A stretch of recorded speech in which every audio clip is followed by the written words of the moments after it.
Hey guys, how you doing? Ron Raymond here from the Raymond Report with Ross Benjamin of Ross Benjamin Sports. How you doing, Ross? Good. What's going on, Ron? Always a good day when I talk to you. Yeah, no, it's a great day, Ross. Like I said prior to the show, we're almost there. We got a few days, before the NHL. I got really excited this morning when I saw the NHL send out their preseason schedule, and man, there's going to be a lot of hockey in 3 days of preseason hockey. But you know what?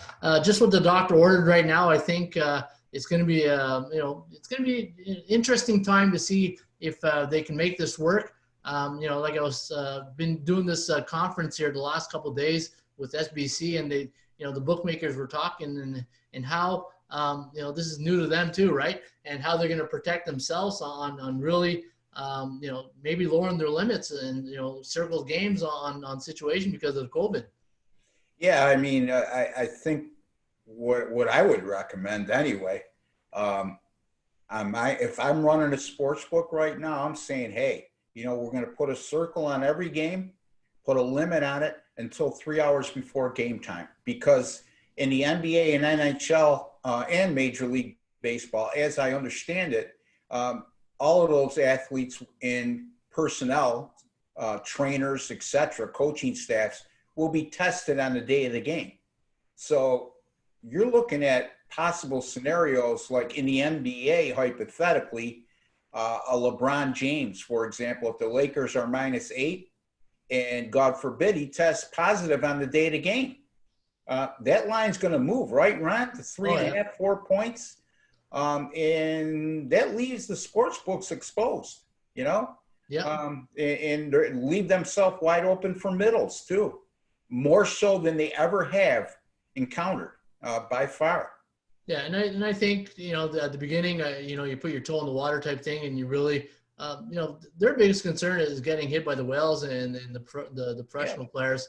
But again, if they just lower their risk and really, like say the first, who knows, it's day by day right now. The college football, we don't know what's going to happen there. Training camp for NFL is going to start in a week or so. So you know what?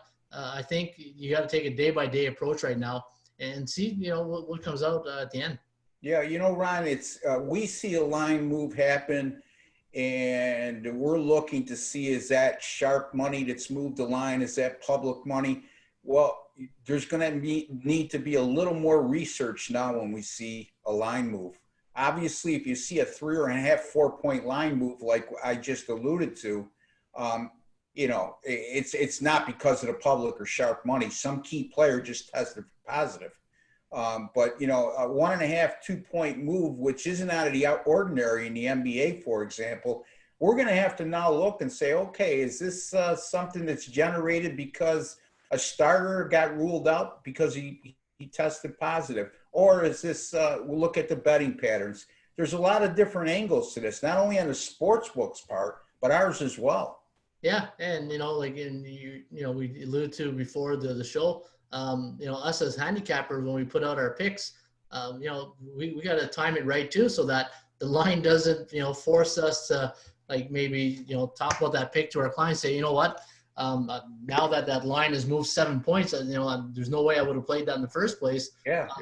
These are things that we're all open right now, right? For us, right? I mean, again, we talked about off air about handicappers who like to put their picks up real early with the ideology that the longer the store is open, the more opportunity there is to sell. Now, we don't agree with that. I know how you feel, and you know how I feel about that. I don't think you're doing the customer any justice, but there are guys out there who've been around a long time, and we both respect to do that. And you know what? Doing that now and buying from somebody, I'm not to try to talk somebody out of buying from a particular handicapper. My point is, my advice is you have to be careful now when you buy something too early, or where you buy something from a handicapper that has a habit of putting NFL games up for the following week on a Tuesday before. You know what I'm saying? So what, Ross? It's a nightmare all the way around. Yeah, in the 24 years I've been doing this, I can tell you, the sharp handicappers that I know, they will release their picks the morning of or the day before. Like there's no way they would ever put out a pick. The good ones that I really respect, they wait. Sometimes they'll wait till an hour before game time to give it to their clients because they want to make sure they have the right number. It's just a precaution, right? It's almost like Geico insurance type thing, And I'm glad that's why I've narrowed down what sites I post on now. I've had too many sites get back to me and say, hey, you could sell a lot more if you put your picks up earlier. Yeah, but at what cost? I mean, I put my picks up 72 hours in advance. If my win percentage goes down by 5% over an annual period of time, what good is that? Then nobody's going to buy from you, period. Yeah, no, there's a moral issue for me anyways, about doing and I get it. I've been in this industry. I know how, people think and how, people got bills to pay and I get all that. Yeah. But at the end of the day, the bottom line is, are you helping your client? Or are you really making a service to your client by posting really early? Or, I always say, Ross, I play with the toys in my sandbox. And then the clients who can only be accountable for yourself, right, Ron? Exactly. And that's exactly what I was going to get at. Is that at the end of the day, you're accountable for whatever you release in your selection.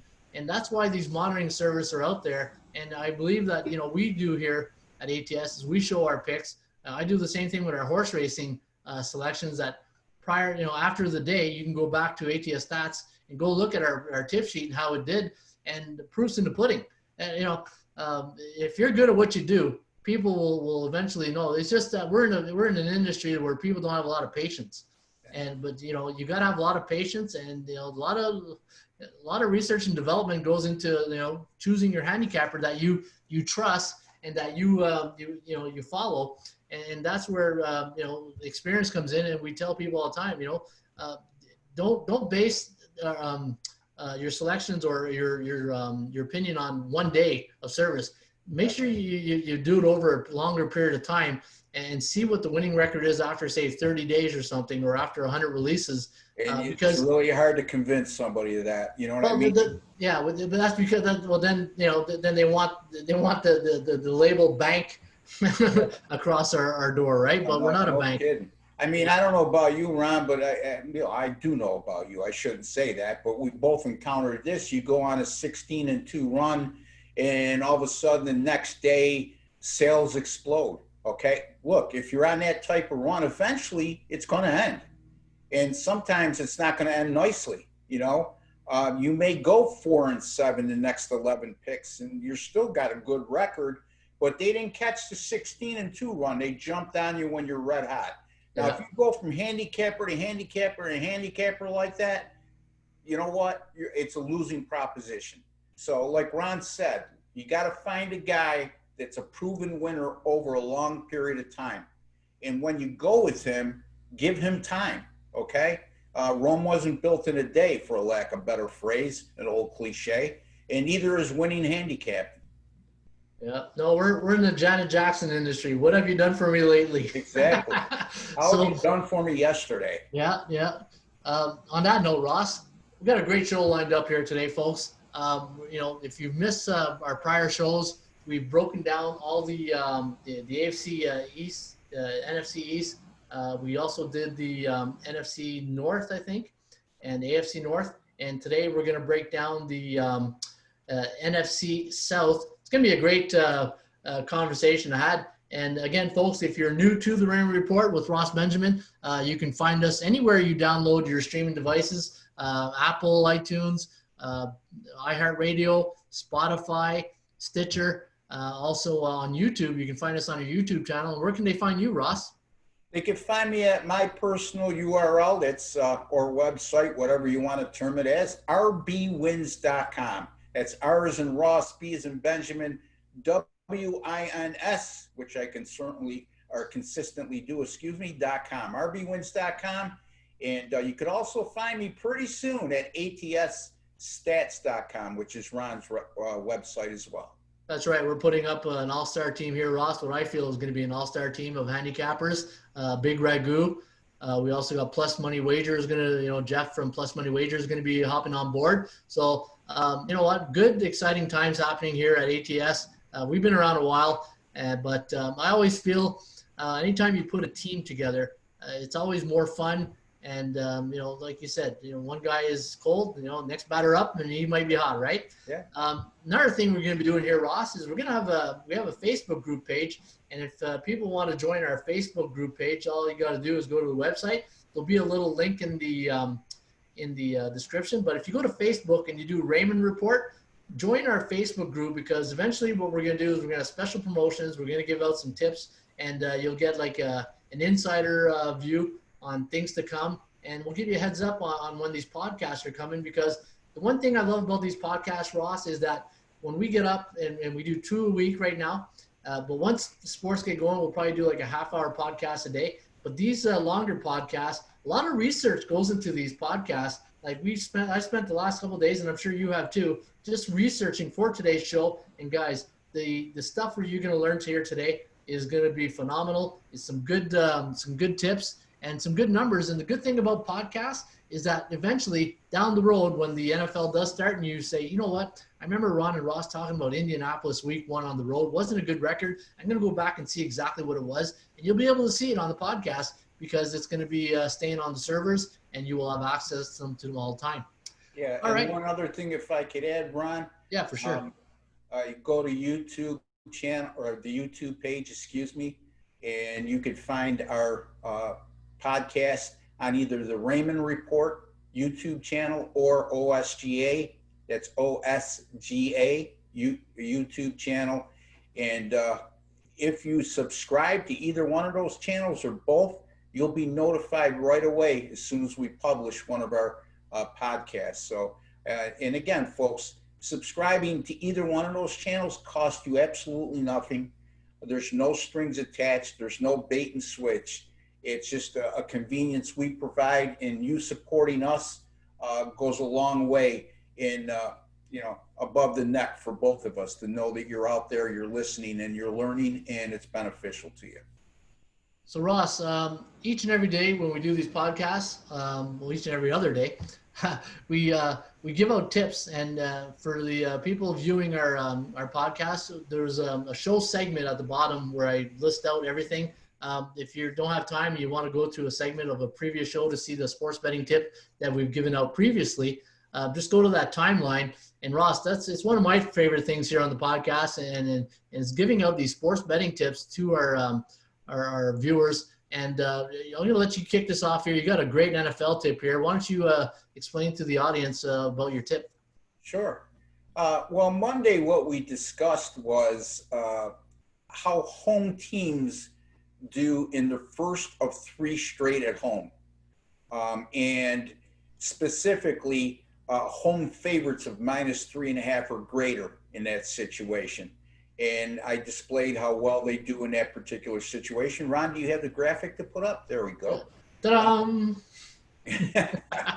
Now we're going to talk about the opposite. We're going to talk about road teams and how they do in the first of 3 straight away games. So since 1983, any NFL away underdog of 9.5 points or less that's playing in their first of 3 straight away games, and they're not a terrible team, they have a win percentage of 500 or better.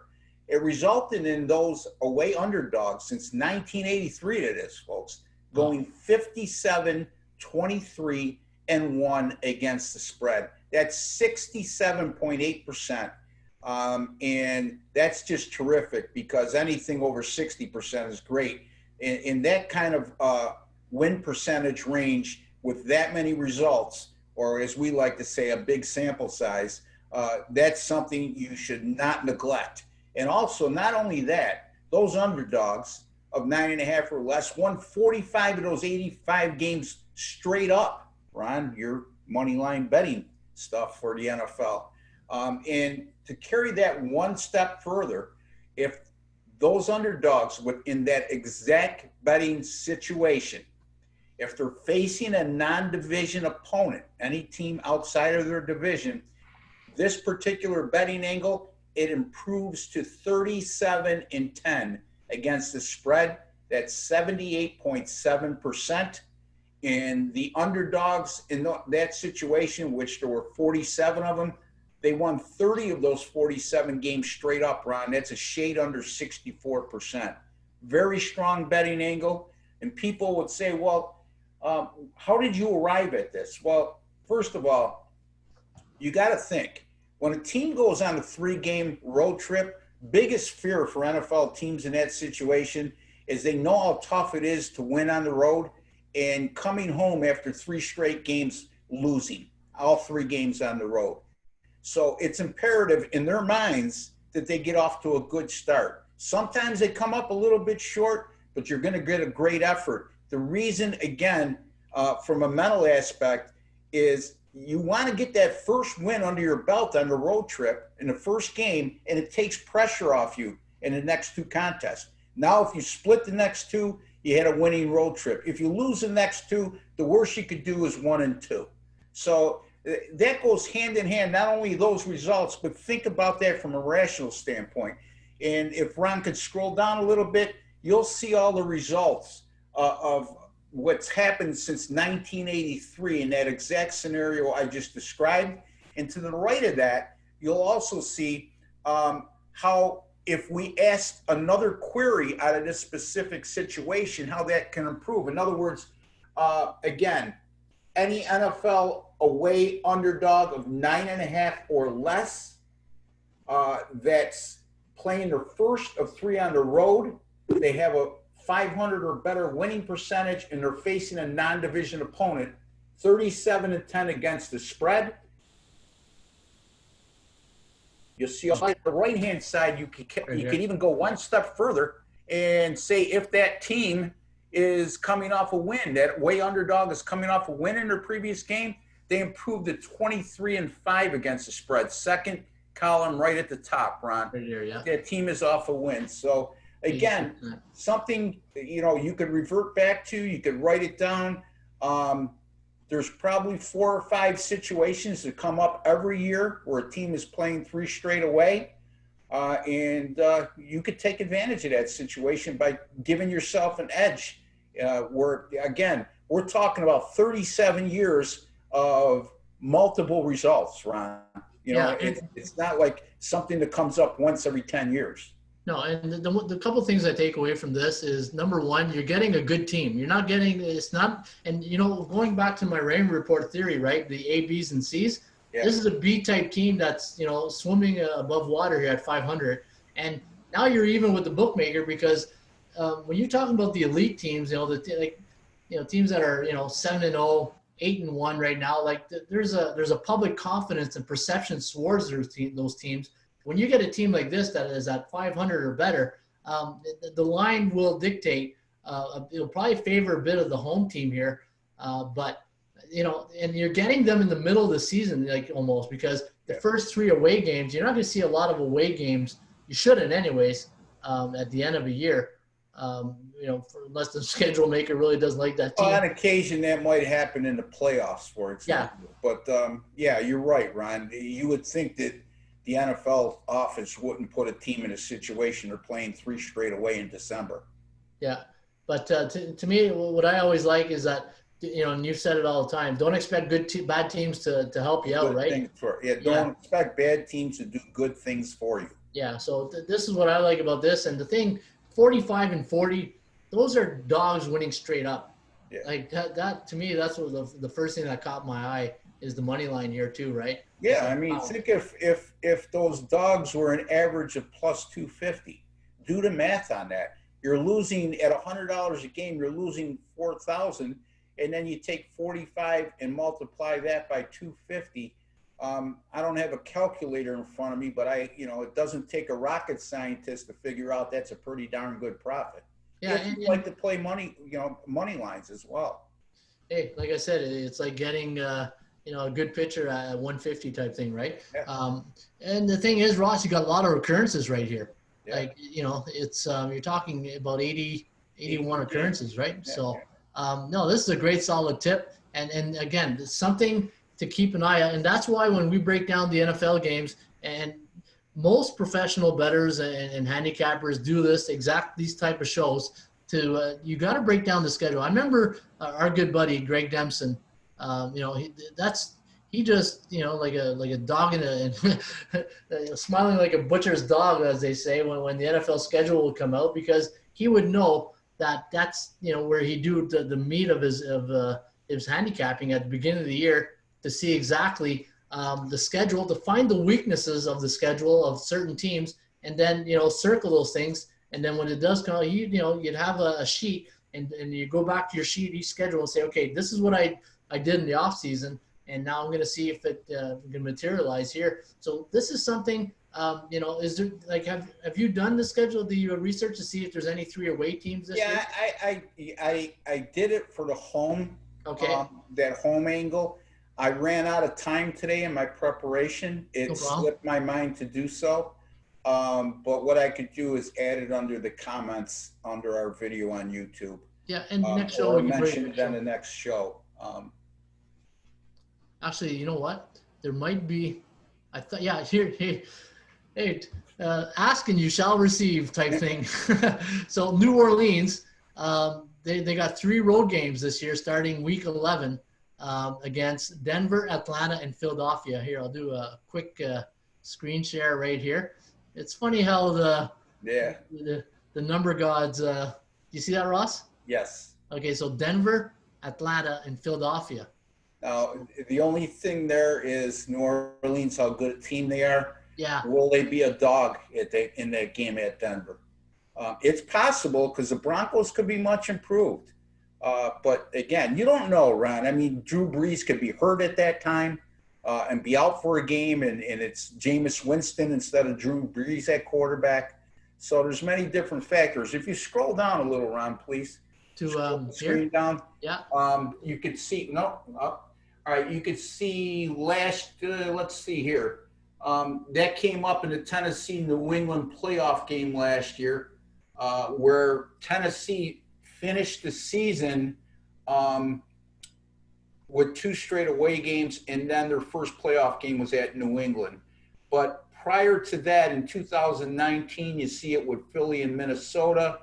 And not a lot of occurrences. There was 1, 2, 3, 4, 5 times in 2011 in which this situation arose. Anyway, like Ron says, the identifying points is finding teams that are playing 3 straight away games and then looking at the first of those 3 away and see where it takes you.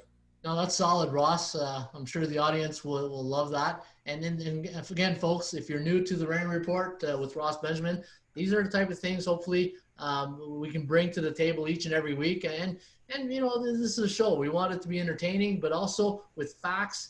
So this way it's a little brain tickler right there, right?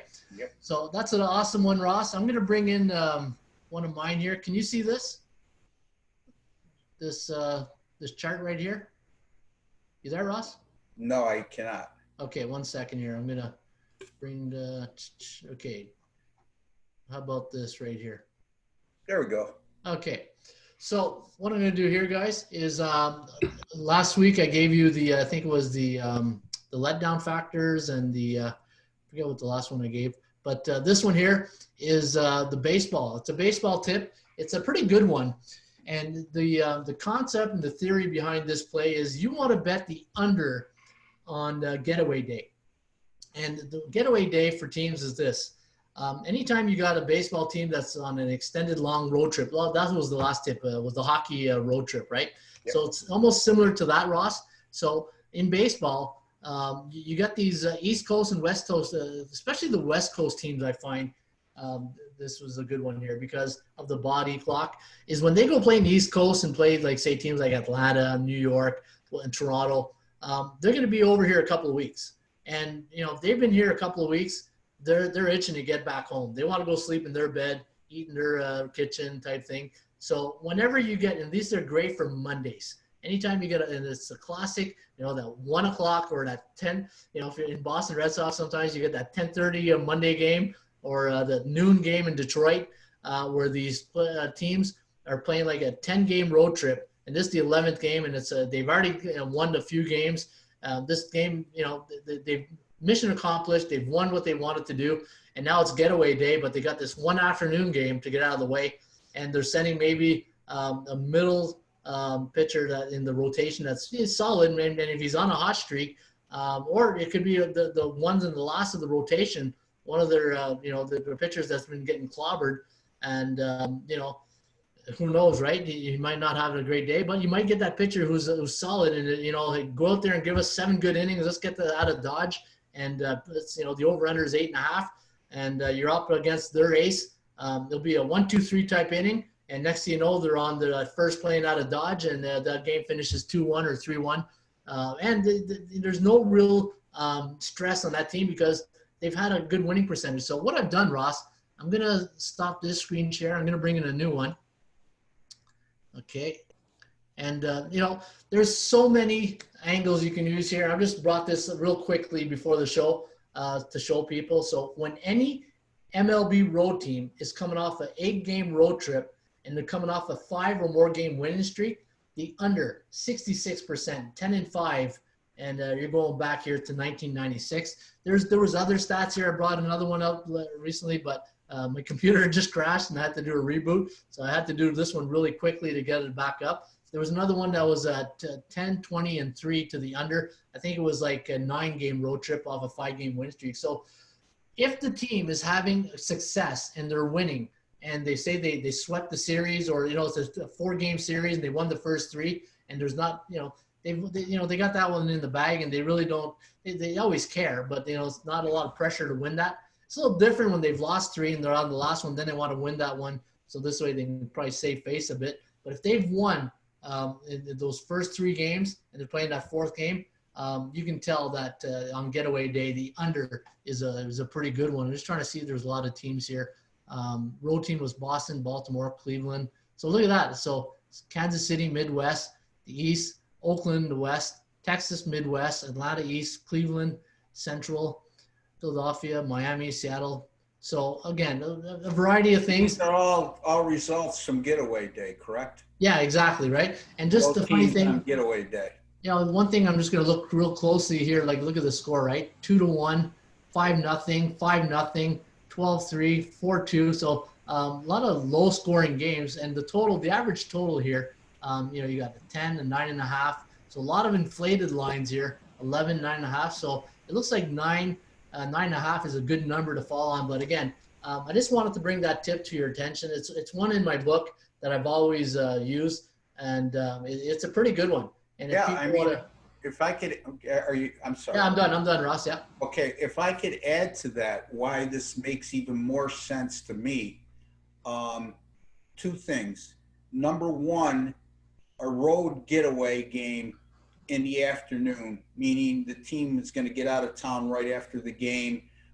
If they played a night game the day before, for example, if it's a Sunday afternoon game and they played Saturday night, the chances are that they are going to field a lineup that isn't their strongest as well. That's a good point. Because, you know what I mean? They're going to rest some players, specifically, as we know, Ron, catchers, for example. A lot of times there's a huge drop-off in a catcher's offensive numbers, the starting catcher, compared to the backup catcher. That's a great point. So you very seldom see a catcher start a game at night and then the following day in an afternoon game. Number 2, if they are playing the next day, for example, they played on a Sunday afternoon and they're scheduled to play on a Monday night, and they're coming from the west to the East Coast, east to the West Coast. There's that saying in baseball betting, teams like that have tired bats, meaning now they not only have to travel a long distance, they lost 3 hours in time on their biological clocks. And if you look at those types of statistics, I can guarantee what you'll find is most of those games come under the heading of low scoring. Yeah. And when I say most, more times than not, okay? Yeah. Not to be specific. And another angle too, Ross, to keep in mind is the bullpen, right? So keep in mind, keep an eye out for the Friday, Saturday night games, or if it's a Saturday, Sunday, to see if the starter, how many innings he went the game before. If you get a starter like an ace, like Kershaw, or the top of my head, I'm just trying to. Somebody in that caliber. Yeah. Somebody like a Kershaw, and he's gone a long way in the first 2 games. Then the bullpen's well rested, So if the bullpen's well rested, then you know what? Your starter that Monday afternoon or that Sunday the afternoon game. You're expecting 4 or 5 innings out of them. If he can give you 5 good innings, and then you get your middle closers in there, and then you bring your closer, you're talking a 2-0 game, maybe a 3-1 especially if game. it's an American League game like we're looking at the top of the list. Most of them are. The totals up there in the 10.5, 9.5 range, like Ron just alluded to. Okay, and that team has had 2 good outings from their starting pitchers, and now that number's inflated because the starting pitcher on getaway day has a high ERA. You know what I mean? Not only, a lot of things add up, because now all of a sudden you don't have to get 6 or 7 innings out of this guy with a 6.48 ERA after 15 starts, kind of thing. So there's a lot. I mean, it makes sense in numerous ways. Yeah, no, it's a good. It's one I always watch for. On especially those Monday games. I don't know what it is. It's too bad my database doesn't show what day it is. It shows the date, but it doesn't show like it's a Sunday or a Monday. That's one thing I would love to see if these are Mondays or Sundays. Maybe talk to my programmer, see if we can. And I'd like to see what the results are if the next day, if they're playing the next day, they don't have a day off. Because a lot of times when you're going from the West to East Coast on getaway day, the schedule makers will give you that day off. But then you get into the middle of the season where you have to make up games because of rainouts, and that's not always the case. So a lot to consider there, folks. Yeah, well, that's and it's a great observation, Ron, and tip for the listeners. Yeah, so is yours, Ross. So, all right, so now we're going to move to our next segment here, Ross, and I thought we'd have a little fun here today. We talked about this last show, and I'm just going to bring up the screen share again with you and the audience, and I think this will be something I think we can have a little bit of fun with. We'll do it quickly. So we talked about last show about quarterbacks, right? We were talking about the quarterbacks, and I said, what if there was ever an all-star game in the NFL, and each division would have to, put up their own team. So, like, say the AFC East, all right, you guys, all, Buffalo, the Patriots, Jets, and Miami, you're going to make a team out of all your players. Who would be the starting quarterback of the AFC East, the AFC North, the AFC South? And I took down all the quarterbacks here, and here's what I took, and you can just let me know your thoughts if you agree or disagree. So in the AFC East, this was a tough one here. Yeah. Josh Allen to me is the up-and-comer of the division, but let's say it's in these types of tournaments, let's say you got to have some type of format here, and it's a one and done.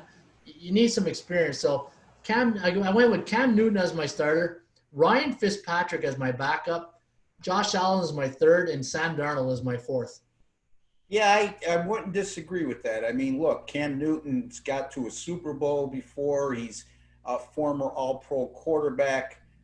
If we're basing it on resumes, it's Cam Newton at the top. If you're basing it on what's happened recently, Cam Newton missed 14 games last year and hasn't looked like the same quarterback for the last couple of years, as a matter of fact, when he's on the field. But as an overall resume, I can't argue with Cam Newton being at the top. And then you could have any one of the three as your backup. And, I think that's pretty even. I do like Josh Allen's potential. Ryan Fitzpatrick, another guy with a lot of experience. And Sam Darnold, right now, the jury's still out as far as I'm concerned. So, yeah, I'm okay with what your selections were, Ron. Yeah, so the AFC North, a little bit of it took me a while to, back and forth, but Lamar Jackson right now, it's tough to go in with Benza, I'm not taking any of their injuries. I'm just going with their history and all that, right? Lamar Jackson, even though he's only still young and when you compare to Ben Roethlisberger, I think he got great upside. And he's just that double threat of run and pass, which obviously Ben does, he did run, but now, getting older. I thought Lamar, Roethlisberger, Baker Mayfield, and then Joe Burrow still, rookie jury still out. I agree with all of those selections and in the order that you just made them. Look, Ben Roethlisberger has by far the better resume in his NFL career than all four of them. But at this stage of Lamar Jackson and Ben Roethlisberger's careers, Lamar Jackson right now is my choice. For the AFC South, I went with Deshaun Jackson, Phillip Rivers, Ryan Tannenhill, and Gardner Minshew. Now, the reason why I went with Deshaun Jackson Deshaun is Watson. sorry, yeah, I made a mistake. That's Deshaun. okay. The reason why I went with Deshaun Watson is Phillip Rivers. Great. I'll go again with my baseball analogy. Great. The Atlanta Braves. Great regular season quarterback, but when it comes playoff time, and go time, Deshaun Watson is, still jury's still out. He hasn't won anything, but of the two, and it's just preferable choice here that I took Watson over Rivers and then Tannehill, Minshew. Yeah, I agree with all four of those choices, and I agree with the order. And when it comes to choosing between Watson and Rivers, I compare it to Jackson and Roethlisberger. Rivers, overall in his career, has the more impressive resume when you just look at regular season results. And Deshaun Watson is the better quarterback at this particular point of both of their careers. So, yeah, I agree with all four of your choices, Ron. Yeah, the AFC West, that was pretty simple. Patrick Mahomes, Derek Carr, Tyrod Taylor, and Drew Lock. Yeah, I mean, we don't have to discuss that. Yeah, that's a no-brainer. Yeah. Now the NFC East, this was interesting. Dak Prescott and Carson Wentz. And the reason why I went with Prescott here, and then you had Daniel Jones and Dwayne Haskins. But the reason why I went with Prescott is durability. It's just Carson Wentz is shown he can play, but he's just, again, can he stay healthy enough? But Dak Prescott on merit too. Great passer, great runner. I just think at this time right now, I give him the nod here above Wentz. Yeah, I mean, again, durability is the key word you used. And for that reason alone, and the numbers that Dak Prescott put up last year, which were astronomical, I like Dak Prescott over Carson Wentz at this point. And then the other two, Jones number 3, Haskins number 4. I do not care for Haskins whatsoever. But again, he was just a rookie last year. Yeah. NFC North, I got Rodgers, Stafford, Cousins, and Trubisky Folds because I think that's going to be a battle throughout the year. You might see a little bit of a bungee effect there with Trubisky Folds with Matt Nagy. Don't know who's going to start each week. But what do you think? Yeah, I mean, Rodgers is clearly the top on. He's still playing at a high level. Toss up for me between Stafford and Cousins at this point. Stafford coming off a year in which he missed 8 games. Kirk Cousins coming off a big year for Minnesota last year. I think Foles will be the quarterback for the most part, like I've alluded to on a million occasions so far. But I like your order. Yeah. NFC South, Brady, Breeze, Matt Ryan, Teddy Bridgewater. Now, to me, what a great man. Matt Ryan could probably start in some of these divisions here. But, I just went with Brady because of the rings. Winning, even though Breeze is probably more accurate. It's just, I go with winners, right? So, and then Teddy Bridgewater, Teddy wins. I know he wins everywhere, but I got to give Matt Ryan his respect. He did bring a team to the Super Bowl, but Teddy Bridgewater, and we'll get into him shortly because we are going to be talking about the NFC South, but that's the order I had him in. Yeah, I would put Drew Brees on top for one reason. He's been with New Orleans forever. He's been in that offensive system with Sean Payton forever. Tom Brady has not been with Tampa Bay, was deprived of off-season workouts to get chemistry. So I would give a slight nod to Brees, actually. Again, as the current situation lies, not as having the better resume. Obviously, anybody who won 6 Super Bowls like Tom Brady, it's hard to top that resume, right, Ron? But I would give a slight edge to Brees just under the climate we're living in today. Yeah. And then for the NFC West, I have Wilson, Garoppolo, Murray ahead of Goff. Yeah. A really good foursome of quarterbacks in the NFC West. If you put any of them, you probably can't put Murray on top yet, but between Goff, I got to go with Wilson. You're right, Ron. I mean, that multi-dimensional quarterback, Seattle's done nothing but win since he's taken over as a rookie. Yeah, I agree with that order. Yeah. So anyway, a little fun exercise. I thought when we did last show that I'd do a little exercise this week and have a little bit of fun with that. And with that, Ross, we're going to go right into the NFC South. Now, looking at the first team we're going to look at here. And again, folks, if you are new to the Raymond Report with Ross Benjamin, you could download us anywhere you get your iTunes or your streaming devices, iTunes, Apple's iTunes, sorry. Apples and oranges and Yeah, wherever you want to go. It's on here. I got to open up a window. It's getting Yeah, July heat's killing me already. So again, Apple's, iTunes, Stitcher, what do you call it? The iHeartRadio. There's so many of them. I can't, if they're not in front of me, I can't read it. But anywhere you download your favorite podcast, that's where you can find the Raymond Report. And we're going to break down the NFC South here, Ross. This is going to be a fun division this year. You got the Falcons, Panthers, Saints, Buccaneers, a lot, with some new quarterbacks in the mix. And I think, obviously I think it's going to be between the Saints and the Buccaneers at the end. But the bookmakers have released their odds. And I'm just going to bring a quick screen share on the odds here, Ross. And again, so many screens. Where is it? Right here. All right, so the Falcons are plus 865 to win the division. Carolina plus 2,000. New Orleans minus 139. So bookmakers, if they were doing our quarterback challenge, they would go with Breeze. And you got Tampa Bay at plus 173. Anything there sticks out to you? No, I think those are pretty accurate lines. I know that Tampa Bay early on was getting a lot of love because of Brady, and I think he's seen that scale back a little bit. And New Orleans started out around 105, 110, and now they're up to 139. So nothing shocks me there, Ron. Yeah, and looking at the season total wins here, Ross, you got Atlanta 7.5. You got Carolina 5.5. The Saints at 9.5, and the Bucs at 9. So they just threw a hook there on the Saints.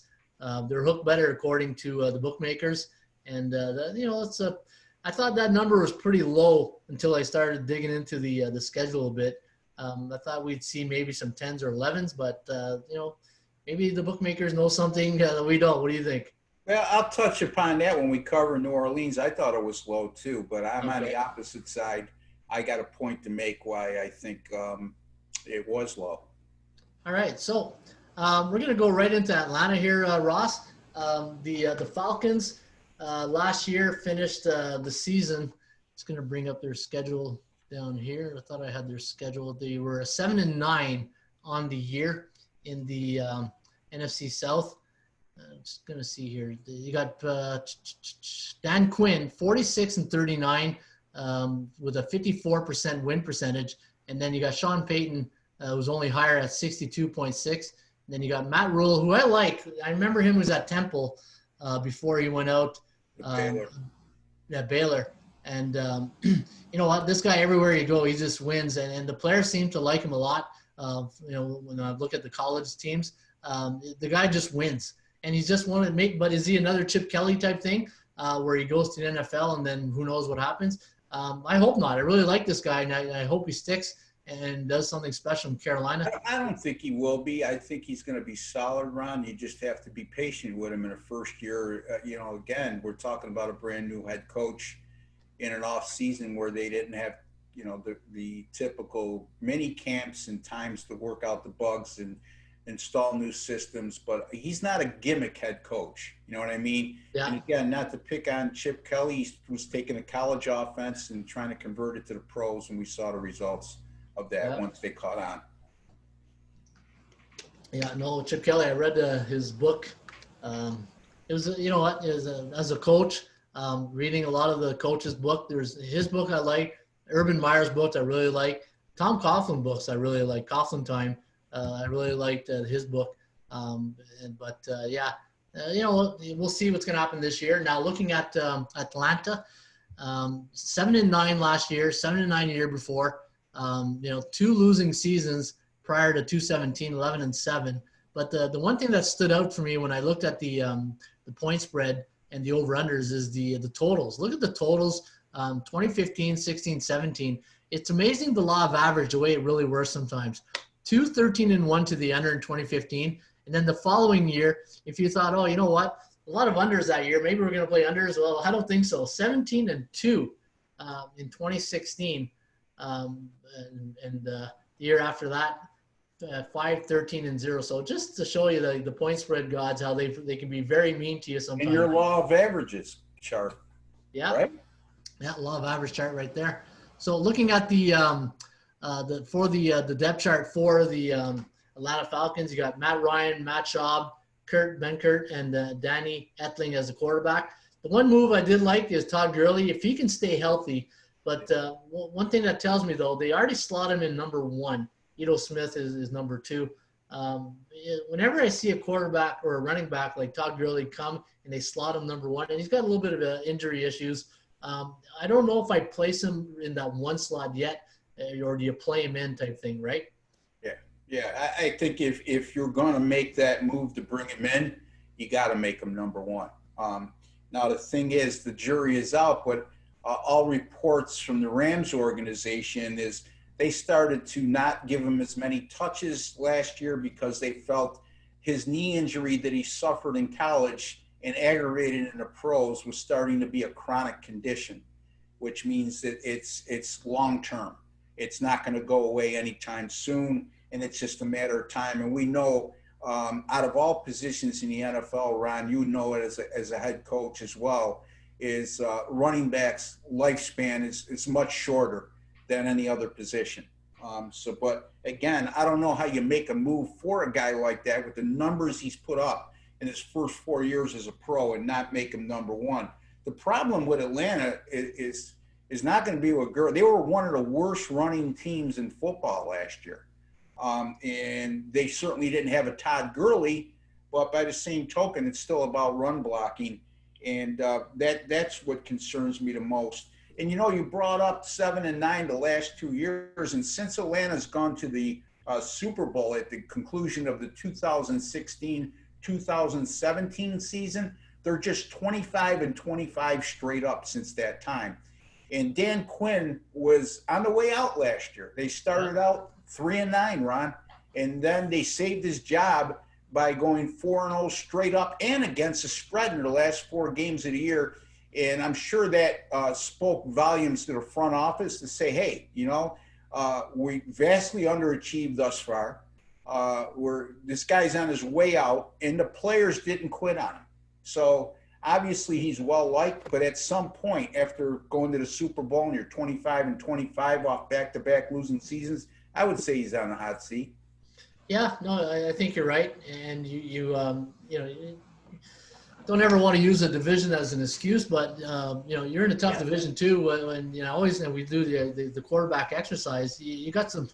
It doesn't get easier for him. Now you got to face Breeze twice. You got to face Brady twice. You got a new head coach coming into the division who's trying to make a name for himself. So you're not going to get you're going to get him at his best. He's not sleepwalking into this. So no, Atlanta's really, a team that's going to be struggling. And what did the bookmakers put? A 7.5, I think was yes. So 7.5. Now looking at their schedule, Ross, obviously we did our research here, and what I want to do here this week, Ross, is I'm going to bring out some facts that I want the audience to maybe circle or come back eventually to some of these numbers and angles. So when they do their handicapping during certain weeks, maybe it helps them with their handicapping. I highlight things in yellow and red to bring to their attention. So here's a good one. I got them winning week number 1 against Seattle. Now you might be rolling your eyes or scratching your head going, what do you think? Look at this. Atlanta, 6-4 straight up, 5-4-1 against the spread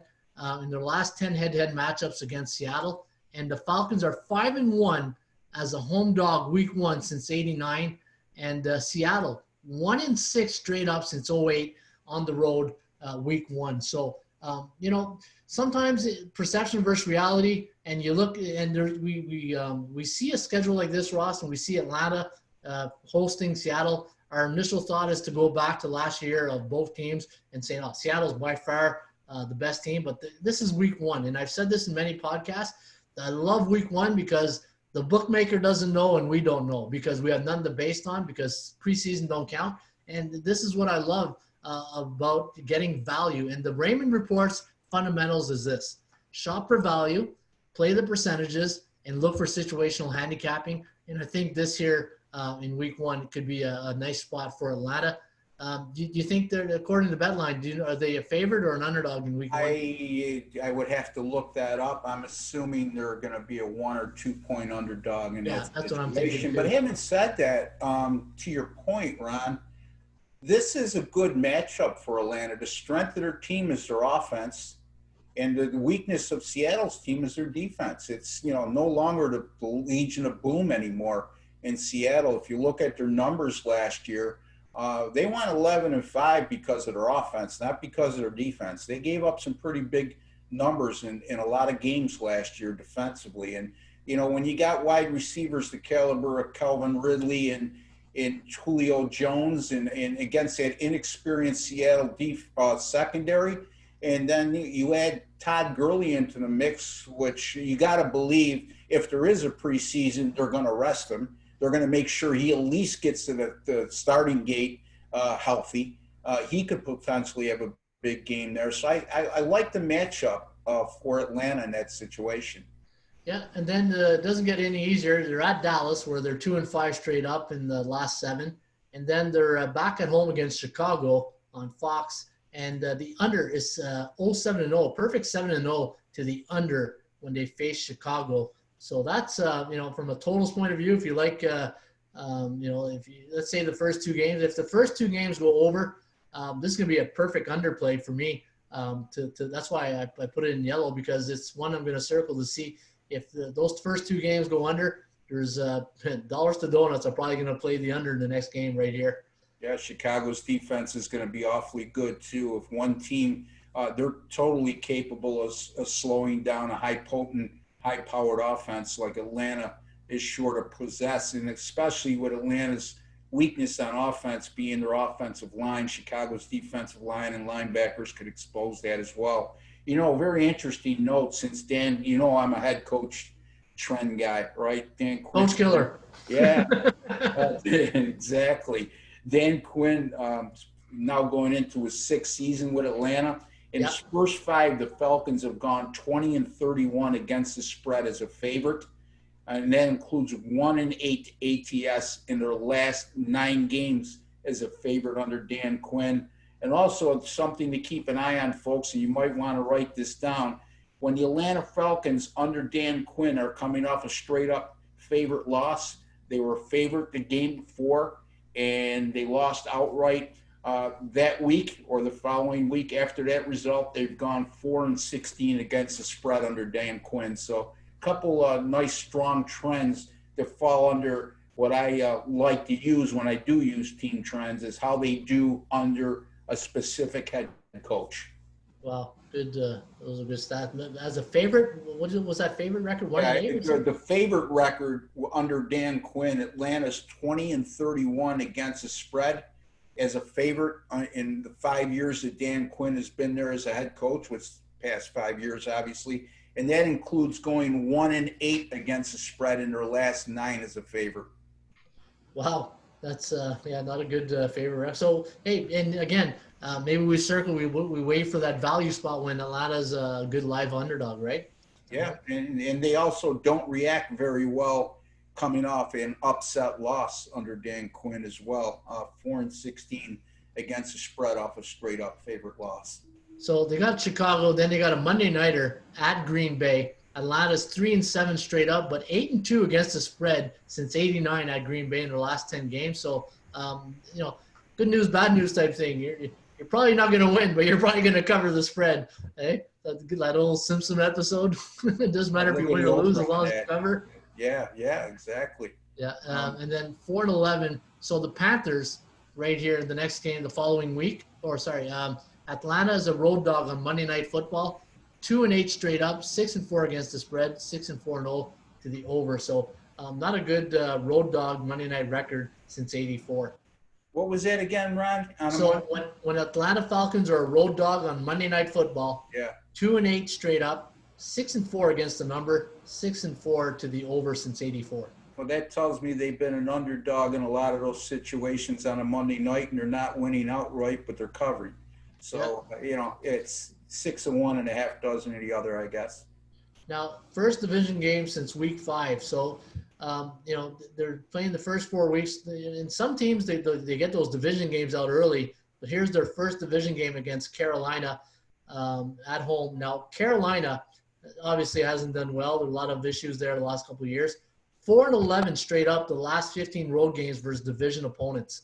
So it's going to be interesting, for Carolina. So I gave Atlanta a win there.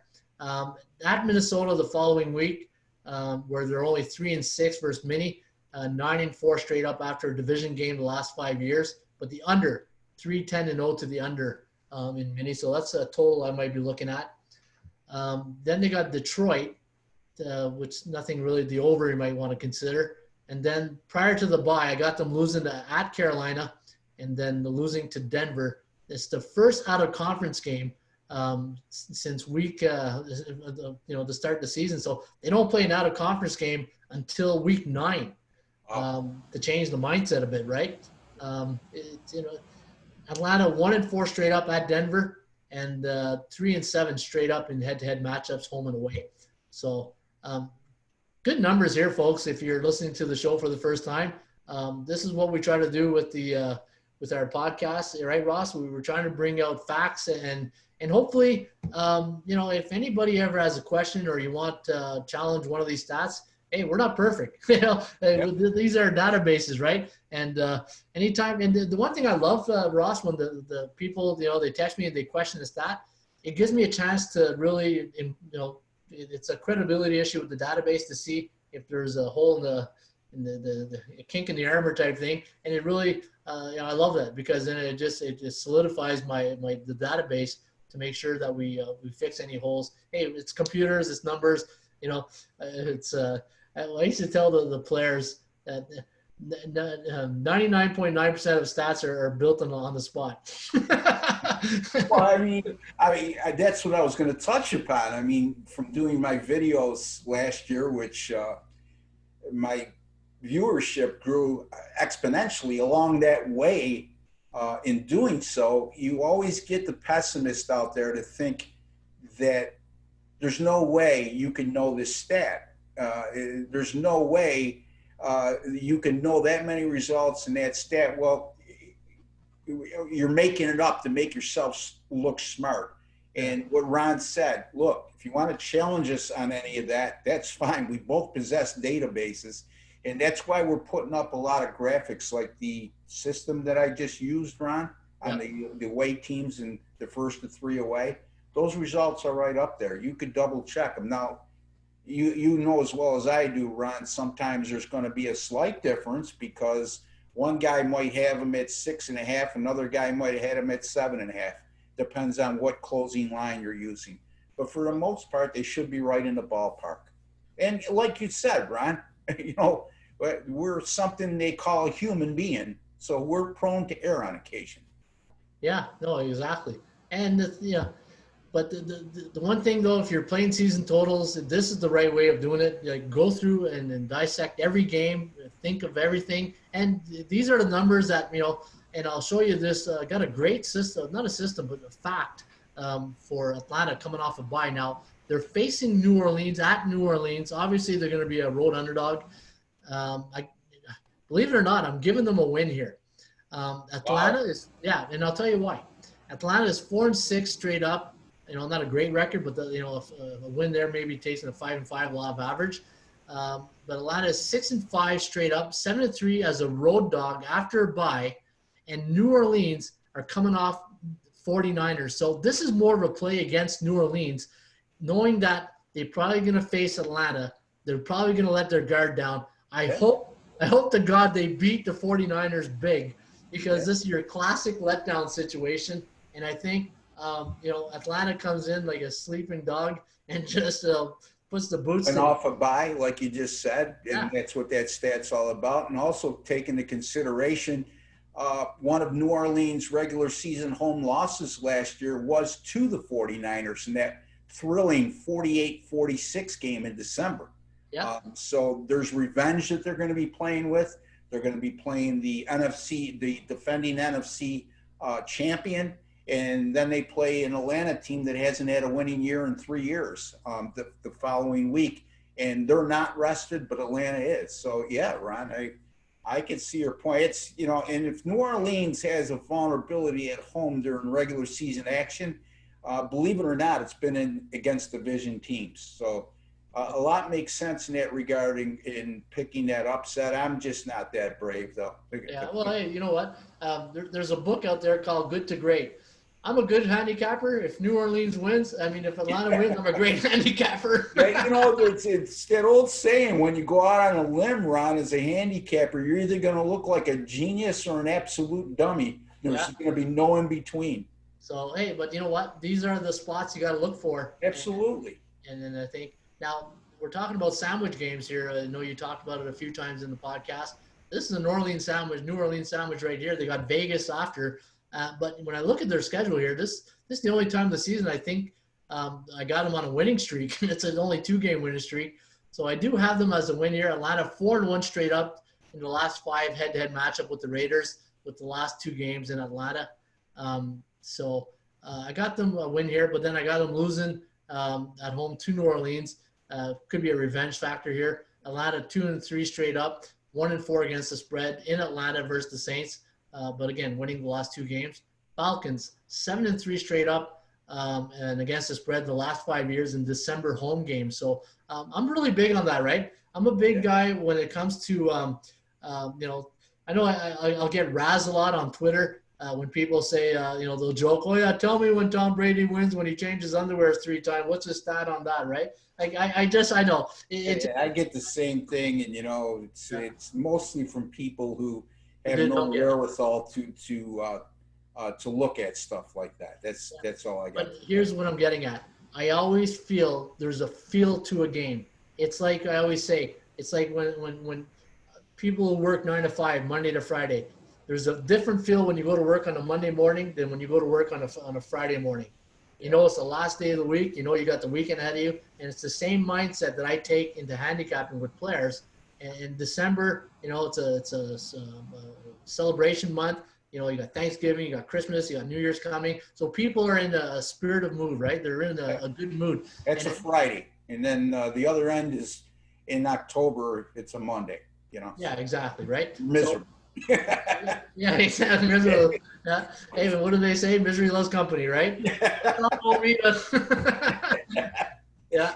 So we got Look at that, and a Tampa Bay sandwich at the end of the year too. I mean, that's really weird, huh? Yeah, that's what I know. And now I'm looking at the Falcons. They got Chargers. What they've done well though at the Chargers, you know, this time it's in California. The other ones were in San Diego.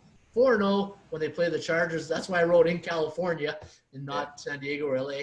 But the under is 4-0 and ATS. And then they got Tampa Bay over is 5-0 the last 5 games on Atlanta versus Tampa. And then again, another sandwich between the Tampa Bay games. And then last 4 trips there, we see Tampa Bay sandwich. Falcons are 1-4 straight up against the spread. Last 4 trips to Arrowhead. See let me see below here. Okay, so when any NFL underdog, okay, now I know what to say because they're in Kansas City here. So when any NFL underdog during the month of December, the last 5 years versus AFC West opponent, they haven't done too well. 9-24 straight up, but 8-24-1 to the under. So the total could be a nice play here on the Week 15 against Kansas. And that total should be unless there's an injury to Mahomes or Ryan, that total should be in the low 50s. Yeah. So when any NFL underdog during the month of December, the last 5 years versus an AFC West opponent, the under 8-24-1. So we're talking Raiders, Chargers, Broncos, Chiefs. So you know what? Maybe a nice little total. Again, folks, keep an eye out on these first 2 games. I'm a cycles guy, Ross. You know that. Yeah. And if the first 2 games here go over, this like if this was a 55 rating, it might become a 75% rating in my mind, right? Yeah. And then we close out at Tampa Bay. Tough game, but a game where they have history. 7-3 straight up at Tampa Bay last 10. 9-12 straight up, Week 16. but 14-5-2 against the spread road teams. So week 16, but 14. No, it should be game 16 because this is week 17 actually. So okay, so there you go. I got him at 7 wins, Ross. I got him under 7.5. Yeah, I agree with you. I mean, look, here's what I go on. Their non-division away schedule is brutal. At Dallas, at Green Bay, at Minnesota. The Chargers may be a winnable game, and then at Kansas City. I mean, at the very best, I see them going 1-4 in that situation, especially if you look at under Dan Quinn in their last 11 non-division away games, Ron, they've gone 2-9 straight up. And we're talking about straight up numbers here because we're looking at the regular season win total. So I got them going under 7.5 regular season wins as well. Okay, that's good. We're on the same page there. All right, so let's go to the next one here, Carolina. Now, Carolina here with Matt Rule this year. It's going to be interesting. And, he'll taking over from Riverboat Ron, looking at the last few years. That's what got him out of Carolina. 5-11, 7-9, 11-6, 6-10, and 17-2. So Cam Newton's gone. Ron Rivera's gone. It just things played out in Carolina, right? And now you bring in Teddy Bridgewater, you bring in Matt Rule. Teddy just wins everywhere he goes. He's win. And what's funny this year, Ross, Teddy Bridgewater played in Minnesota and he played New Orleans, and he's got both these guys on deck this year. So I call it the Teddy Bridgewater Bowls this year, and we'll get to that in a second. So the over-under is 5.5 here for let me see, Carolina. Now looking at their record last year, 7-9, and week 1 against Las Vegas, the Raiders at home. They were 5-11 last year, Ron. Oh, sorry, 5-11. Yeah. Okay, yeah, you're right. I took the wrong. You may have been looking at their ATS. Yeah, I guess I was taking Atlanta here, 5-11. Yeah. See, this is what's great about this is what I mean by having good teammates picking me up here. Yeah. We adjust on the fly. We adjust on the fly here. All right, so 5-11 last year. Had it written right here.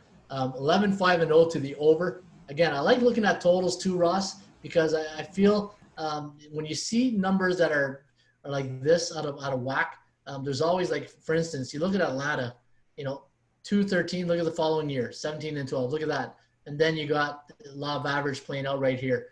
So what I'm going to be looking for this year is a lot of unders because this can't continue forever. So I think the bookmakers know that, and they're probably going to be looking at maybe playing with the line the first few weeks to make sure those unders come in. I'm going to be looking at the under Carolina in the first couple of weeks.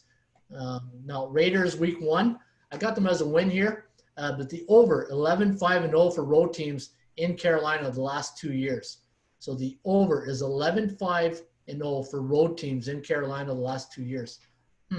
Interesting stat right there. At Tampa Bay, at LA Chargers. Looking at Tampa Bay, 6-4 straight up, 7-3 against the numbers. Week 4 against Arizona, 5-2 straight up against Arizona, 4-2, and then I got a nice little system here. When any NFL home favorite versus Arizona the last 3 years, 15-6 straight up, but only 11-10 against the number. So a winnable game, but not against the number. What do you think there, Ross? Yeah, that game you're talking about, the Arizona game. I like Arizona to be a much improved team this year.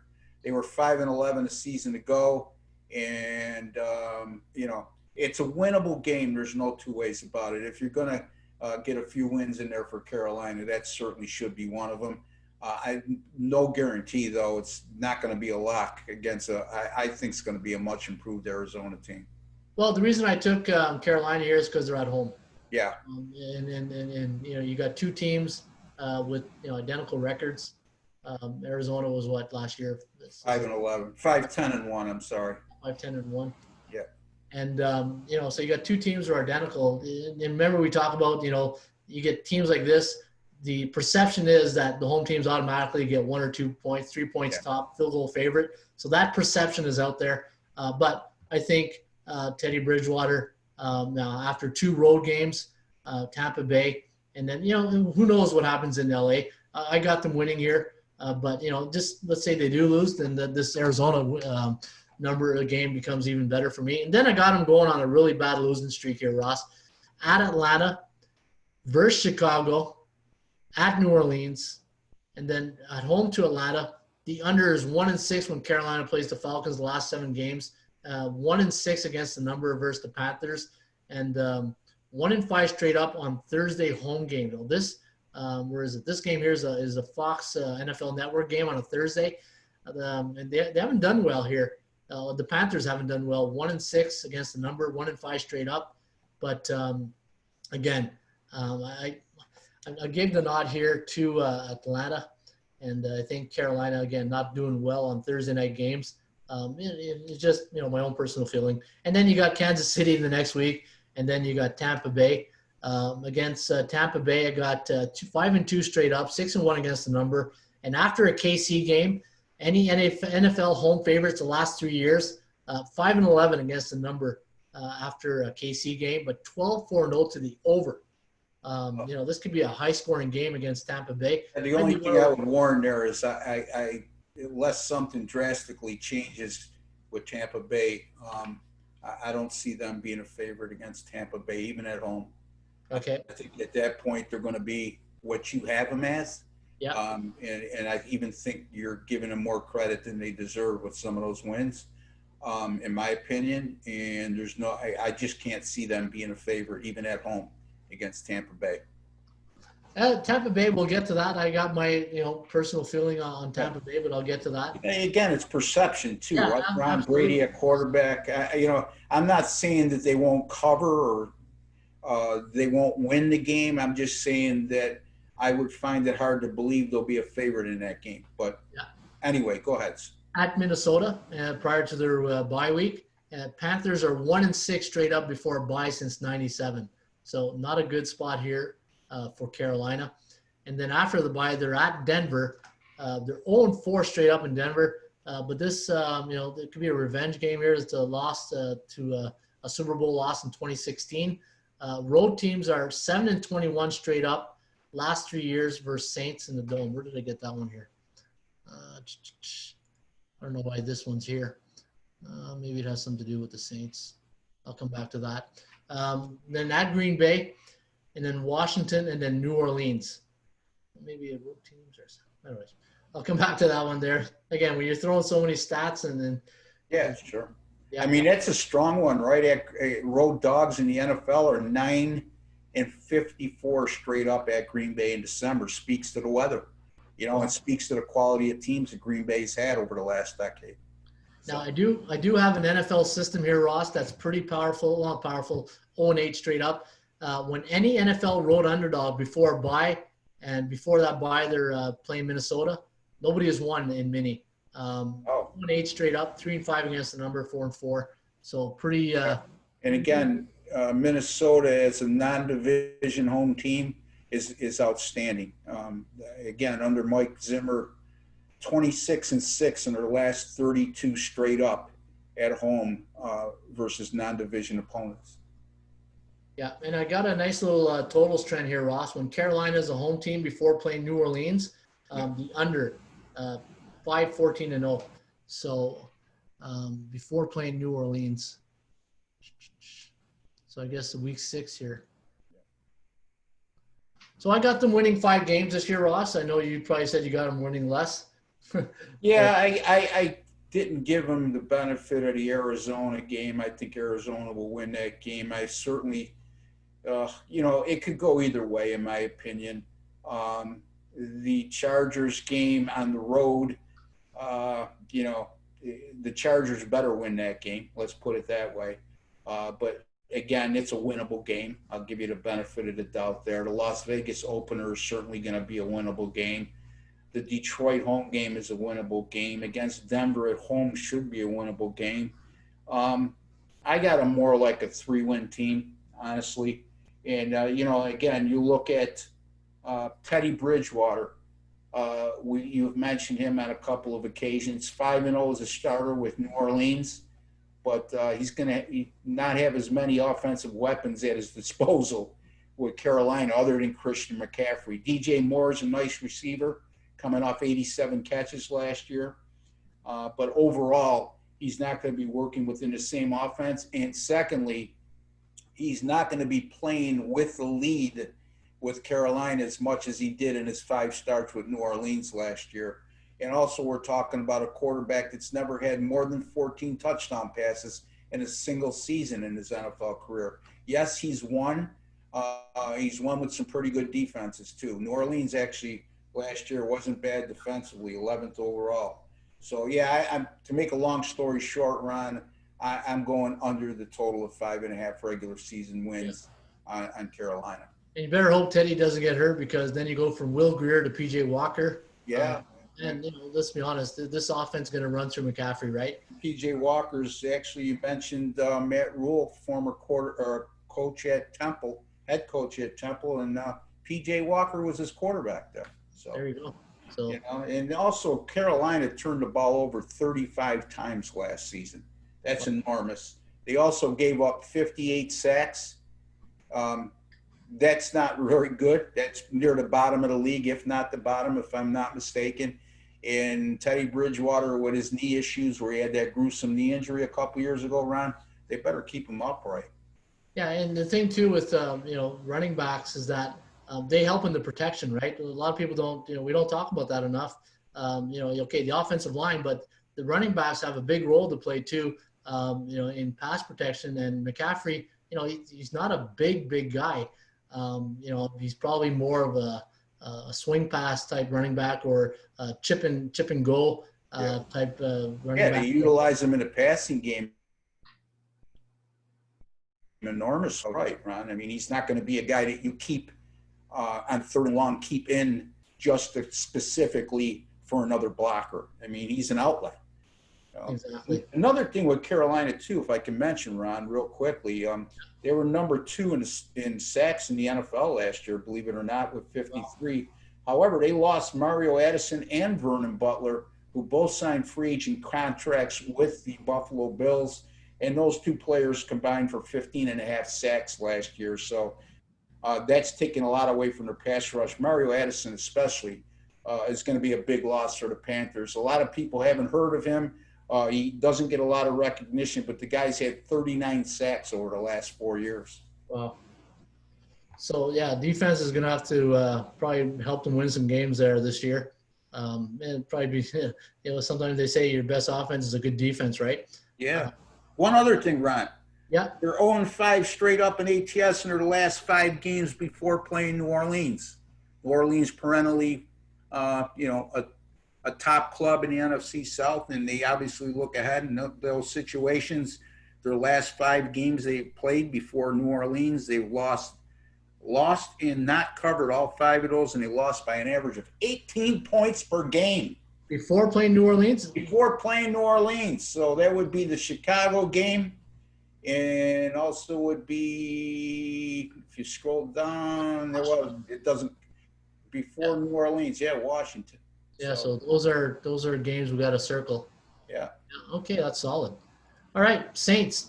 Now, New Orleans last year, 13-4 in 2019, 14-4 2018, 12-6. Looking at this record here, 39 and 14 the last 3 years, 7-9 16, 7-9 2015. You know me, a law of average guy. What goes up must come down. Again, when I saw this line open up at 9.5, I said, okay, maybe the bookmakers are seeing them come on the other side of the mountain. Maybe that's why they posted a little bit of a number. Drew Brees took a long time to make a decision before announcing he was going to come out this year. Maybe there's things with him knowing his body as a quarterback. Is he mentally and physically ready for another season? Those are things that we don't talk enough. The family situation and, playing the quarterback position in NFL, man, it's a tough position to play, and the beatings you get. So I don't know. He also didn't win over his teammates with his insensitive remarks regarding Black lives. Yeah, so there might be. There's a little bit of culture thing there that could be possible too. Yeah, so well, hopefully that when they start the season that they've topped it out, and that it doesn't come into the team culture type thing, right? Because that could play a huge role if that room gets split. Now, Drew Brees, Jamias. Now, here's what I love about this pickup of Jamias Winston. I know a lot of guys last year were I'm a quarterback coach, and Jamias Winston, to me, I was watching a game the other night, and they brought up a stat. I forget, it was obviously it was Tampa Bay. I think it was Atlanta. And they put up a chart when he threw over for 5,000 yards, and he's only one of 8 quarterbacks to throw for over 5,000 yards. And I'm like, are you out of your mind? Why would you trade this guy? You know what I mean? Like, I could be a devil's advocate if you really want. Oh, yeah, okay. Forget the INTs and yeah, you know what I mean? okay. Like, I get that part, but I'm a quarterback coach, and those are things I can live with for the first couple of years, because it takes time for quarterbacks to see things and go through things, and then you keep a long memory, and then it's like a young kid put his hands on the stove. You've done it a few times, you won't do it the third time. But again, I think, to be honest, I think Tampa Bay quit on this guy way too early. I hope he comes back and redeems himself, and eventually down the road, we're talking about him as a great quarterback. Again, not too many quarterbacks can throw over 5,000 yards. You got to give him kudos where kudos is deserved. Yeah. And again, last year, not to be a devil's advocate, but 30 interceptions, 7 of them returned for touchdowns. Yeah, that'll kill you. That'll kill you. That'll kill you. Yeah. So looking at the schedule here, now I got them winning 4 of the first 5 games. They got Tampa Bay right off the hop on the Sunday night. That's going to be a great game. New Orleans 7-3 against the spread versus the Bucks. Last 10 since 2016. Saints are 1-2. That's nothing to talk about. Let me see here. At Vegas, week number 2. Just trying to see if there's any numbers. Now, week 3 against Green Bay. That's going to be one heck of a game at the Dome. Saints are 2-5 straight up against the Packers. The over is 6-1, and road teams in Green Bay after a Monday Night Football 5-14. So let me see. The over is 6-1, and road teams in Green Bay. No, they're not in Green Bay. I don't know what I was trying to say there, but Sunday, October 4th, they got at Detroit, and then the second Monday Night Football game in 5 weeks for the Saints. That's one thing that we talked about there in our first podcast. When you got marquee players and you're a primetime team, you're going to get these games and schedule conflicts. Well, not really conflicts, but you're going to be trying to honor the networks. And here you're going to get 2 Monday Nighters in the first 5 weeks. I don't care what you say. That's tough because it's not a normal week.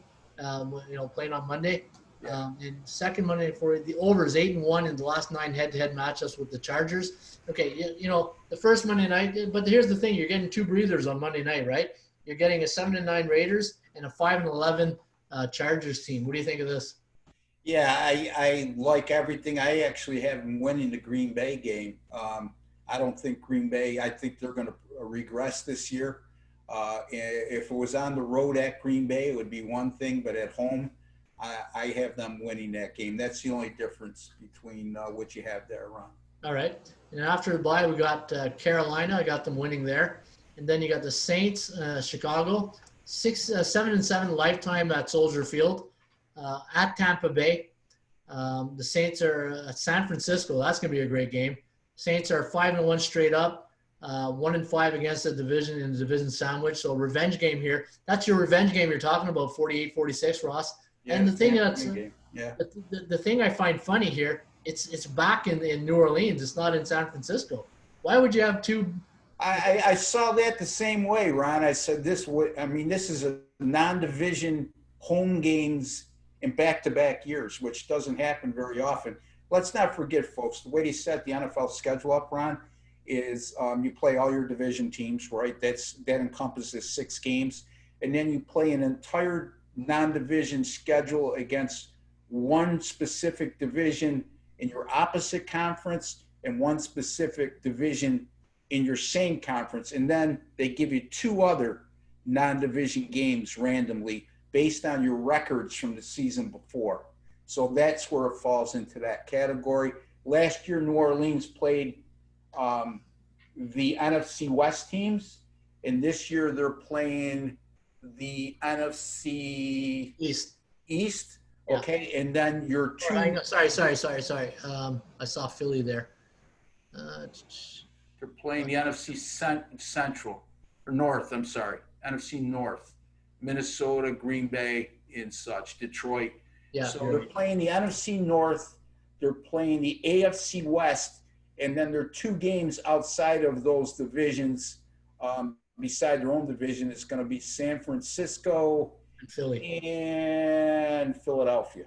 So that's how that works. Okay. But we're making too much of this, but the same thing stuck out to me. I already played San Fran at home 2 years in a row. But this is what we do, right? We're handicappers, and this when you dissect a schedule like this, that's what gives, and hopefully people are watching the show. This is what gives you an advantage if you take this serious, right? If you're a recreational pool player or gambler, probably doesn't care about this, but people who are really hardcore, and really into they're into it like we are, right? Yeah, And those of them who aren't that serious aren't going to be with us 45 minutes into a podcast either.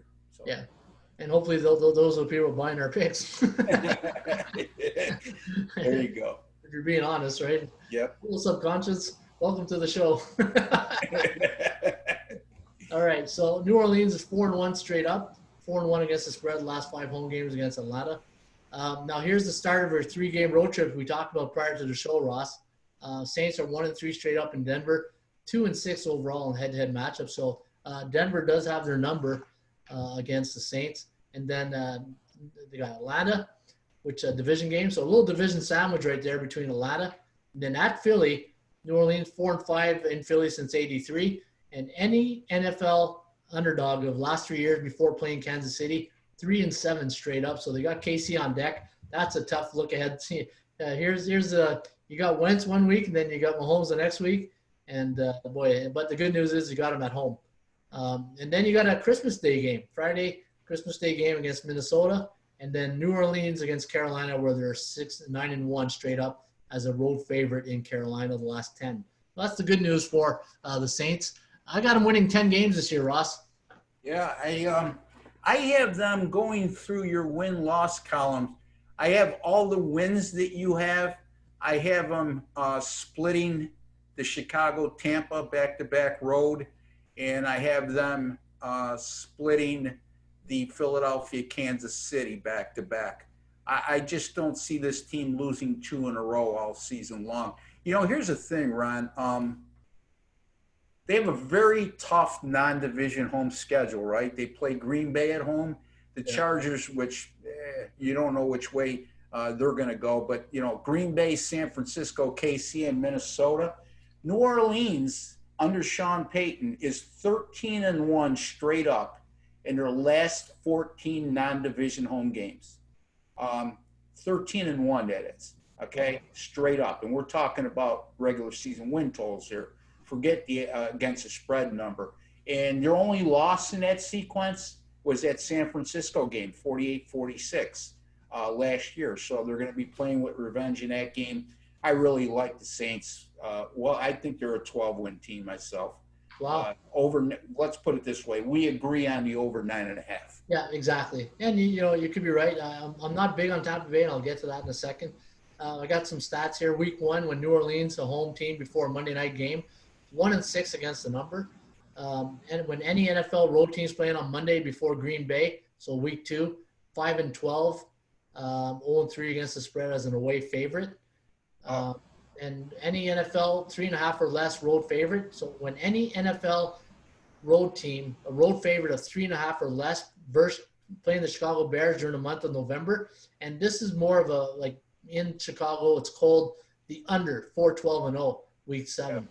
Yeah. And I mentioned on our previous, when we did the NFC North, beware the Bears as a home underdog. They've been very good over the last few years, despite their mediocre record. Here's another one, Ron, that you might want to take a look at. New Orleans, since 2016, they've scored 40-plus points on 14 separate occasions. Wow. Okay. Now, when that occurs, the following week, if they score 40 or more points, which they're bound to do at least once this year, No guarantees, but if we're talking about probabilities, a team that scored 40 or more 14 times since 2016, the probability would say it's at least going to happen once this year. The following week, after scoring 40 or more, if their total is 52 or less, which is reasonable because 52 is a high number, 8-0 under the total in that situation. So keep an eye on if the Saints score 40 or more in a game this year, the following week, if their total is 52 or less,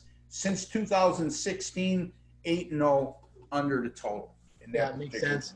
It makes sense because it's just, people's perception is going to, exactly. I think it's going to keep going, right? And plus the lines maker is going to, All right, last one here, Ross. We got Tampa Bay, 7-9 last year, 5-11 the year before, 5-11-1 in 2017, 9-7 in 2016, and 6-10. So they're looking for wins here. They're looking for a winning season. They haven't had a winning season here in a few years since 2016. 12-4 to the over last year. Great passing game. What killed them really was that they didn't have the running game. Ronald Jones, 26th leading rush in the NFL. That's what's really going to hurt the Tampa Bay Buccaneers this year. We talk about triplets all the time, right? Quarterback, receiver, running back. I just don't like the running game here of Tampa Bay and this Tom Brady love fest. And the thing is, I'm not a really big fan of where you had success and then you leave to go to another place and there's this big honeymoon stage and everybody thinking, this is going to be the party city. Normally, things like this don't really work out for situations like this. And I don't think Tampa Bay with Bruce Arians as head coach, he's good. I love Bruce Arians, players coach, great guy, doesn't take away from anything. But I got them winning only 9 games this year out of 9.5. It could be lower. I was very generous and I'm respectful to Tom Brady here on some of these wins because of his demeanor. But again, there's no Josh McDaniels here to help him out, bail him out. There's no Bill Belichick here to get in his face on a Monday morning after a crap game. Sometimes you need that brutal honesty sometimes to really tell you that, you suck that day, and because there's that. Which doesn't happen very often. No, not to like people are going to walk around eggshells around him because he's the GOAT. And I think that, and he doesn't, and Tom Brady will be the first guy to tell you, I don't want that. I want you to tell me, I want you to work hard. I want, stay after practice like I do. Like I know his work ethic. I've seen his training camps. This guy is a work ethic freak. But I don't think he's got the supporting cast here to really help him get where to be number 1 in the division. I think New Orleans is going to be the top team in this division. They're going to be fighting with Atlanta for the second spot, in my view. Now, looking at what's your quick? My quick thing is I have one note written here. Tampa Bay, this year's version of last year's Cleveland Browns, overhyped. Yeah. Secondly, you got as good as Tom Brady is, he's working through an off season with a new team, new receivers who are very good, by the way, but a shortened off season because of the COVID-19 thing. And then you look at their non-division away games, or non-division home games. They got Green Bay, the Rams, Kansas City, and Minnesota. 4 of their 5 non-division home games are against teams with winning records. Again, this is a team that turned the ball over 41 times last year. That's not going to happen with Brady. He's not going to throw 30 interceptions. But they also forced 28 turnovers, which is going to be hard to duplicate. So they were terrible against the pass last year, Ron. I don't see anything changing there. Giving up over 270 yards per game. So I agree with you. I'm going under that regular season total. No, I agree, Ross. Again, it's going to be an interesting season, especially with no fans there, right? Let's be honest. People paid a lot of big money to buy season tickets in Tampa Bay, and they're going to be cheering from a lazy boy in their living room. And that's, to me, I think that's huge for all the home teams, not just Tampa Bay, everybody. The clarity of that situation hasn't really been defined by the NFL. They're playing that wait and see thing. I know that some teams in some states have indicated they'll allow 25% capacity other teams like in Buffalo, where they said they're not going to have any fans probably, and New York State's probably the least hit right now of any state. We suffered a great deal beforehand and in the early stages, but right now, so that needs to be clear, because you mentioned the 2.5 3-point edge when you're at home. I don't know how much of an edge you give the home teams this year, Ron. Because that all stems from familiarity, sleeping in your own bed, but the emotion of the home crowd as well. Yeah, now it's fundamentals and technique, and let's line them up. And I would look at coaches that have a good history of winning on the road, because you're pretty much going to have, in a lot of instances, 16 games in a road type environment where, you're not getting any support. Again, you're not going to be hearing the crowd noise either when you're under center. So a lot of things to consider. Oh, absolutely. And looking at their schedule, Ross, at New Orleans week 1, Bucks are 3-7, last 10 in New Orleans. Now, I got them a win here against Carolina. 4-6. The Bucks are 4-6 straight up, 3-7 against the spread in their last 10 against the Panthers. Not a great number, but again, I think they got enough there to win this game. At Denver, say what you want. Denver is a tough place to play with the altitude, right? You need good stamina because come the fourth quarter, there's an old saying we used to say, you're sucking dirty pond water over there, because it's just it's the altitude will kill you in the fourth quarter. But the good news is they're only 1-3 straight up at Denver, but 4-0 against the spread. So good news, bad news there. At home to the Chargers, I got them winning there. The over 8-0-1 lifetime versus the Chargers. And then Thursday night game at Chicago, Tampa Bay have not done well at Soldier Field. 5-19 straight up, 6-18 against the number. But Chicago's won 3 of the last 4 matchups. And Tampa Bay 2-7 straight up against the spread Thursday night football. Yeah, and going on the road on short rest. And, also, I mean, if you're going to give them a little bit of a break, it's the fact that all 5 of their non-division away games this year, Ron, come against teams that had a 500 or worse win percentage last year. So they get a little bit of a break in that regard. But, again, year to year, we always see teams that improve and teams that take a step back. Teams we think are going to be good don't end up being. So there's a lot to consider there. But all in all, I just think I love Bruce Arians. I just think we're looking – you mentioned the lack of running game, which Brady never I don't remember Brady ever not having a decent running game, even if it was a pass-first offense. So he's going to be in a lot more obvious passing situations. There's a lot to consider there. And again, what bothers me is a second-year head coach with that organization, and a quarterback, Gronkowski, coming off a year of retirement. To me, it jumps out at me. It stinks of the Cleveland Browns last year. All the hype they got. Remember, Ron? All the new signees, and they're going to go. We're going to the Super Bowl, and it just reeks that. And all that. It's just exactly. So it just it does. I don't think it makes for a good recipe here. But Ross got a great system stat to the under in the Chicago game. When any NFL team before a bye is before playing Green Bay, so Tampa Bay has Green Bay after the bye. The under 5-17-0 to the under. So the under in the Chicago game could be a really good one here. Especially with all the hype around Tampa Bay going against the Midway, the Monsters of the Midway, Thursday night football on the road. Short hopefully it's raining. Yeah. It's October 8th. It'll be probably okay weather. But I think the under, again, using my law of average theory, keep an eye on the last 2 games at Denver. Denver could be an under game. Chargers might be over. We don't know. But if those 2 games, Chargers and Denver, go over the total, this one here, I'm circling for an under. After the bye, you got Green Bay. Tampa Bay, I don't got them winning there. And then they're on the road the next 2 at Las Vegas.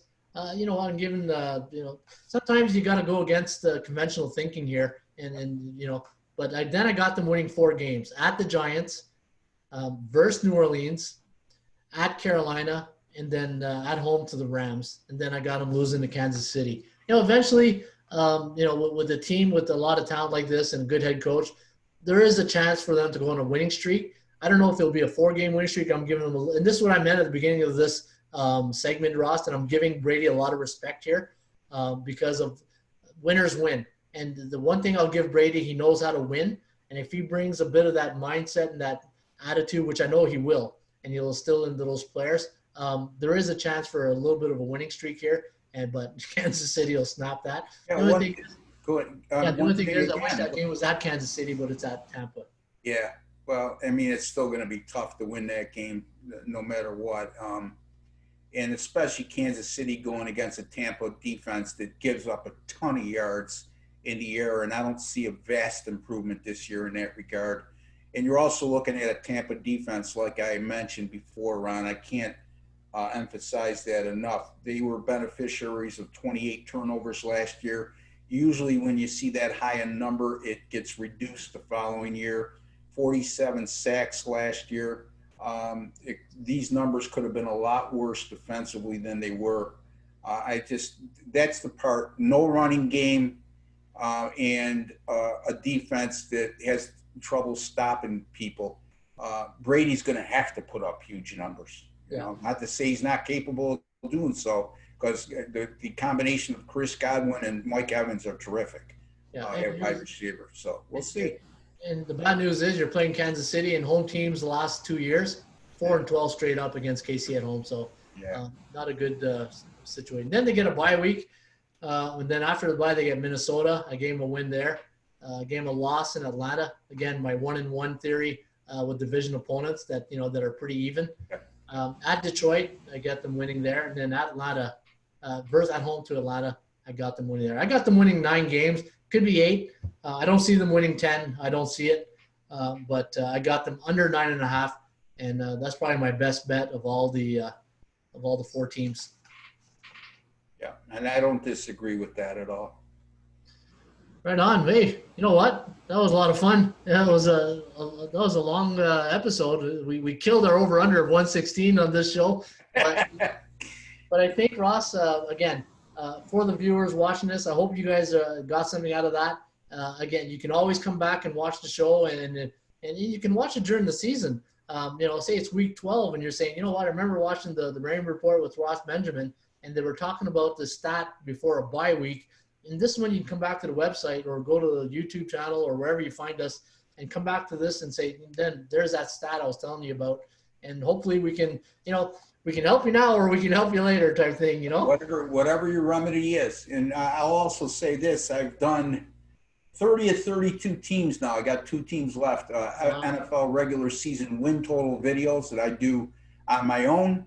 That are up on my homepage that Ron will have at atsstats.com. And again, you could go there and get those videos and refer back to them. So, it's 2 months before the season starts still. A lot of time to look at those videos and assess what both of us have to say, not only on this show, but what we do in our separate videos as well. And, I don't think I'm going out on a limb when I say this, Ross, that this show, today and the last podcast, for the hardcore NFL bettors, it's if you're a hardcore NFL guy or you're a bettor, even recreational bettor, but you love the NFL and you love numbers, I think this show here will food for thought type thing, and it'll. And you made a great point at the beginning of the show, which you heard at the conference that we were both involved in. They like to tell you there's a big similarity between fantasy and betting teams against the spread in this example. There's not, okay? That's just a selling point by the sports books.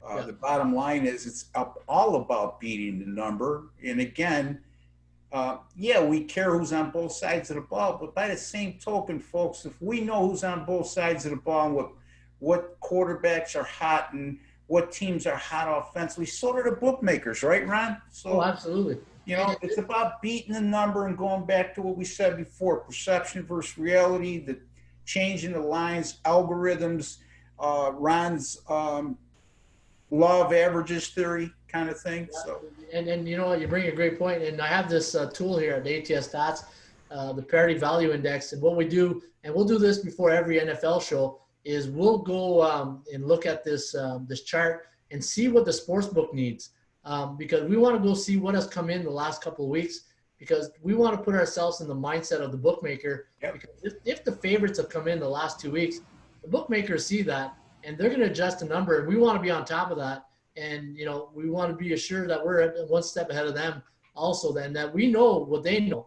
And you know, you can't pull a fast one over, you know, the wolf type. There's something called reverse line movement that we'll talk about on a future show. It's something, indicators. Again, going back to Ron's terminology, where you find an indicator. Now, just because, well, I'll discuss this with the viewers, does not mean that when I see this reverse line movement, it's an indicator. It's not an automatic play. But again, you could explain it better, Ron. An indicator is just a starting point.